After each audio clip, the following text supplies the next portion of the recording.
Good morning students. Welcome to Pass International Senior Secondary School, Class 12 Hindi medium. Topic continue चल रहा था अपना रासायनिक बल गतिकी फिजिकल केमिस्ट्री का चौथा चैप्टर, जिसका आज हम बात करेंगे पार्ट 7। ठीक है सर, पार्ट 6 में क्या पढ़ा था इसका रिकॉल कर लेते हैं फटाफट से।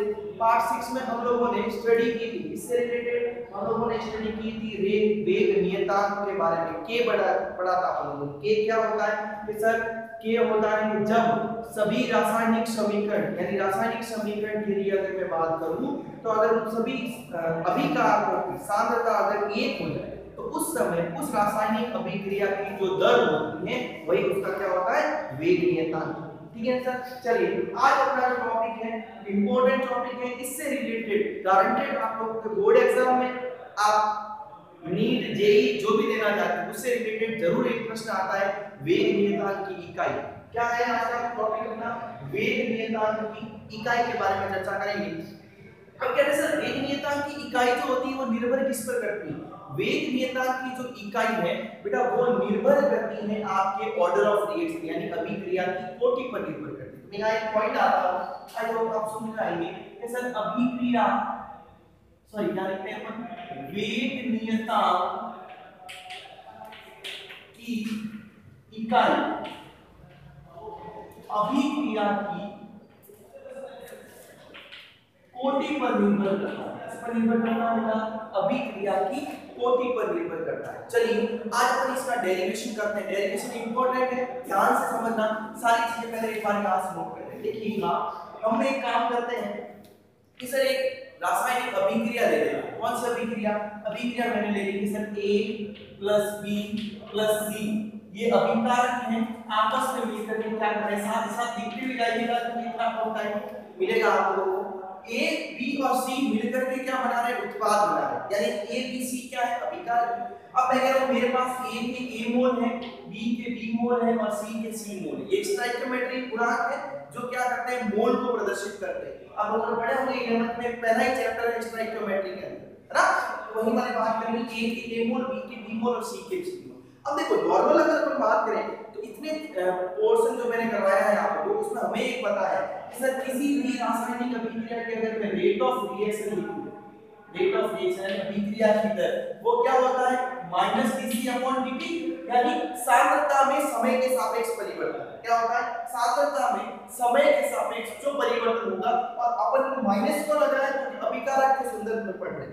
अभिकारक क्या होता है, निरंतर घटते जाते हैं, उत्पाद निरंतर बढ़ता जाता है। ठीक है सर, किसी की क्या लगाया माइनस। ठीक है, यही तो होता है किसी की अपने कल वाले कोर्स में पढ़ा था तात्क्षणिक दर। एक अभिक्रिया की दर लिखने के तीन प्रकार, औसत दर, तात्क्षणिक दर और प्रारंभिक दर। उसमें से तात्क्षणिक दर यानी किसी क्षण भर में अभिक्रिया की दर को dc/dt में लिखते हैं। अब यहाँ क्या ये क्या कहता है कि सर अभिकारक या लिखते सिंपल सी बात, सांद्रता में परिवर्तन, dc क्या है, सांद्रता में परिवर्तन, और dt क्या है, समय में परिवर्तन। सांद्रता में परिवर्तन और समय में परिवर्तन, dc/dt। अब अगर मैं इसकी यूनिट बनाना चाहूंगा तो क्या होगी, यूनिट होगी देखो सांद्रता, ऊपर सांद्रता है तो ऊपर सांद्रता, समय को अगर मैं नीचे से ऊपर लेके जाऊंगा तो धनात्मक चीज ऊपर जाएगी तो ऋणात्मक भी हो जाएगी। तो मैं इसको अगर गुणा में लिखना चाहूं क्योंकि डिवाइड है, अगर मैं इसको गुणा में लिखूंगा तो क्या आएगा, समय -1। बैटरी दिमाग में ये किसकी यूनिट बनाई मैंने, रेट ऑफ रिएक्शन की, जनरल कॉमन की बात। अब मैं काम करता हूं, मैंने जो अभिक्रिया ली इसके लिए रेट ऑफ रिएक्शन कैलकुलेट कर दूं तो देखो दी गई अभिक्रिया के लिए, दी गई अभिक्रिया के लिए चलिए क्या आएगा, देखो rate of reaction is equal to वही बात है -dc/dt। अब देखो ये -dc/dt किसके ऊपर डिपेंड, देखो द्रव्यानुपातिक क्रिया नियम क्या कहता है, ये कहता है किसी भी रासायनिक अभिक्रिया की दर अभिकारकों के सांद्रित पदों के समानुपाती होगी, अभिकारक की सांद्रता के समानुपाती। अभिकारक कौन है, ABC, और इनके सांद्रित पद लिखेंगे तो क्या हो जाएगा, A की पावर A, B की पावर B और C की पावर C, क्योंकि जो भी स्टोइकियोमेट्रिक गुणांक होते हैं सांद्रित पद जब लिखते हैं उसकी घात में चले जाते हैं। सही है ना? चलिए ये आधी बात समझ में। अब देखो अगर मैं यहां से क्या करूं, ये चिन्ह हटाता हूं तो क्या आएगा, -dc/dt बराबर यहां से एक कांस्टेंट आया K। इसी को तो अपने कल क्या कहा था, वेग नियतांक वेग नियतांक का था, यहाँ पर क्या विशिष्ट वेग नियतांक के बारे में कहा था। यहाँ का आ जाएगा देखो a की पावर a, b की पावर b और c की पावर। चलिए अब आ रही समझ में। अब देखो एक काम करते हैं, a क्या है अभी का क्या हो रहा है, ये सांद्रता तो है, a की क्या है सांद्रता, ये b की क्या है सांद्रता और c की भी क्या है सांद्रता। तो क्या मैं इसको इस तरीके से भी लिख सकता हूं क्या कि सांद्रता की पावर a, सांद्रता की पावर b और सांद्रता की पावर। अब देखो एक गणित का सूत्र है कि आधार समान हो तो गाते जुड़ जाती है। आप लोगों को बड़ा होगा 9th में, आधार समान हो तो गाते जुड़ जाती है। देखो तीनों के आधार क्या है समान, तो क्या मैं इसको लिख सकता हूं कि आधार समान है, सांद्रता गाते जुड़ गई a + b + c। क्लियर है। चलिए मैं इसको इक्वेशन नंबर फर्स्ट लेता हूं, इसको इक्वेशन नंबर क्या लेता हूं 2। अब देखो इक्वेशन फर्स्ट में क्या है rate of reaction, equation first क्या है ये रेट ऑफ रिएक्शन है। इक्वेशन सेकंड में क्या है रेट ऑफ रिएक्शन। अगर दोनों रेट ऑफ रिएक्शन है दोनों को मैं क्या कर सकता हूं कंपैरिजन कर सकता हूं। तो देखो मैं क्या लिखता हूं समीकरण 1 व 2 की तुलना करने पर, क्या करें समीकरण 1 व 2 की तुलना करने पर। चलिए तुलना कर सकते हैं, एक काम करते हैं, एक तरफ समीकरण 1 लिखता हूं, एक तरफ समीकरण 2 लिखता हूं, है ना बेटा। तो मैं यहां लिखता हूं देखो k बराबर k गुणा सांद्रता की पावर a + b + c, ठीक है, बराबर क्या आ जाएगा सांद्रता गुणा समय -1। अब देखो a + b + c बार-बार लिखना थोड़ा मुश्किल होगा, इसलिए अपन क्या करते हैं a + b + c को एक नाम दे देते हैं n। तो मैं क्या करूं हियर यहां a + b + c बराबर n। अब इसकी जगह अपन क्या यूज करेंगे n का यूज करेंगे बेटा। तो देखो यहां पे अपन ने क्या कहा k सांद्रता की पावर n बराबर क्या आ जाएगा सांद्रता गुणा समय -1। अब मुझे क्या चाहिए k वेग नियतांक की इकाई निकालनी है, वेग नियतांक चाहिए। तो मैं k को तो इधर रखता हूं, बाकी सारी चीज को क्या करता हूं पक्षांतरित कर दूं। तो देखो क्या आ जाएगा k बराबर क्या, तो ये वाली चीज इसके नीचे गई तो गुणा की चीज अगर नीचे गई तो भाग में। तो देखो ऊपर क्या आएगा सांद्रता गुणा समय -1 डिवाइडेड बाय क्या आ जाएगा सांद्रता की पावर n। अब देखो ऊपर भी सांद्रता नीचे भी सांद्रता, मैं तो एक सांद्रता से एक सांद्रता दे, हमारे पास सांद्रता कितनी है n है, असंख्य है, नंबर नहीं है, मैं तो कुछ भी नहीं। लेकिन ऊपर से कितना घटा तो नीचे कितना बचा n में से 1 है। अगर मैं कहूं नीचे 10 है ऊपर 1 है, 1 से 1 गया नीचे कितनी बच गई 10 में से 1 है 9 बच गई। क्या मैं इसको नोट करके देख सकता हूं k बराबर ऊपर बच गया 1 बटा यहां पे क्या बच गया सांद्रता की पावर n-1 और गुणा समय -1। अब देखो अपन एक काम करते हैं माइनस ये जो बटे की चीज है इसको क्या करें ऊपर लेके जाए। तो देखो प्लस की चीज है ना ऊपर जाएगी तो माइनस है। तो देखो k बराबर क्या रहेगा ऊपर जाएगी तो सांद्रता प्लस की चीज है देखो पहले माइनस की बन जाएगी -n-1। अब गुणा कर दो माइनस पूरी ब्रैकेट से गुणा होगा, आगे क्या आ गया समय -1। सही है ना। अब देखो माइनस की चीज सबसे तो पहले n से गुणा होगी तो माइनस का n और माइनस माइनस प्लस प्लस का 1। तो क्या रहेगा बेटा k बराबर सांद्रता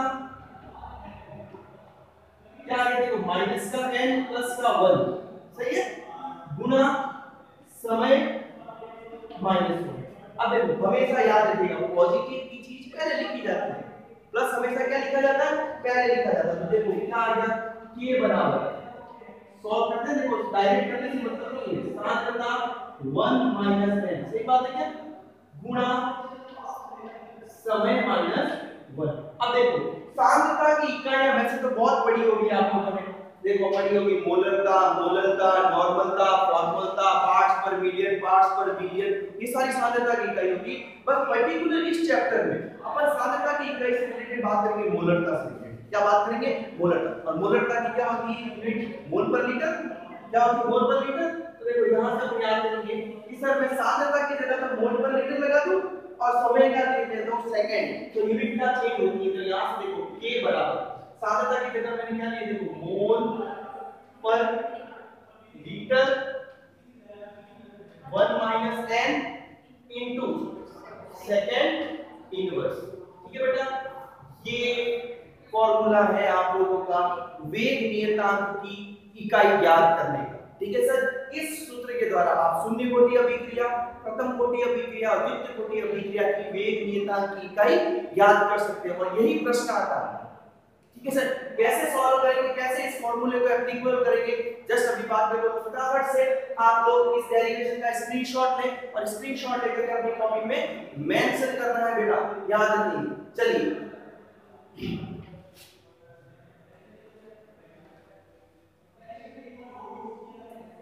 चलिए आगे, अब अपन बात करते हैं कैसे जीरो ऑर्डर, कैसे फर्स्ट ऑर्डर और कैसे सेकंड ऑर्डर रिएक्शन के ऊपर रिलेटेड अपन इसको एप्लीकेबल करेंगे। तो ये पोर्शन मैं यहां से रन करता हूं, यहां से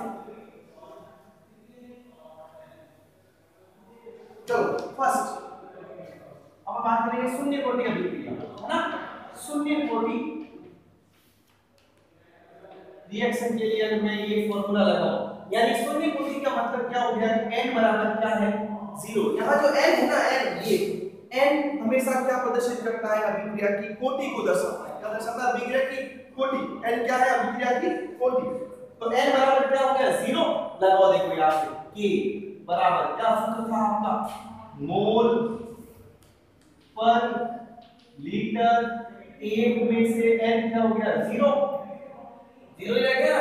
तो अब क्या होगा देखो, और गुणा क्या है, सेकंड इनवर्स। सही बात है, इधर देखो।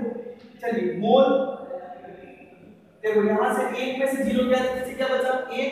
अब ये 1 पूरे फॉर्मूले के साथ है, तो देखो मोल भी क्या रहेगा 1, ऊपर नीचे लीटर भी क्या रहेगा 1 गुणा सेकंड इनवर्स। अब देखो ऊपर नीचे की चीज ऊपर जाएगी तो क्या रहेगा, माइनस में आ जाएगी। तो देखो यूनिट क्या बनेगी, मोल 1 है तो लिखने के प्लस का है तो मेंशन करने की जरूरत नहीं है, गुणा लीटर -1 गुणा, सॉरी गुणा लगा दो, कुछ नहीं डॉट लगा दो आप, सेकंड इनवर्स। तो ये आपकी क्या बन गई, जीरो ऑर्डर रिएक्शन की क्या बन गई, आपके यूनिट बन गई। जीरो ऑर्डर रिएक्शन में वेग नियतांक की इकाई क्या होगी, ये। इसी तरीके से अपन क्या करते हैं, फर्स्ट ऑर्डर और सेकंड ऑर्डर ये दोनों यूनिट आप लोगों के सिलेबस में है।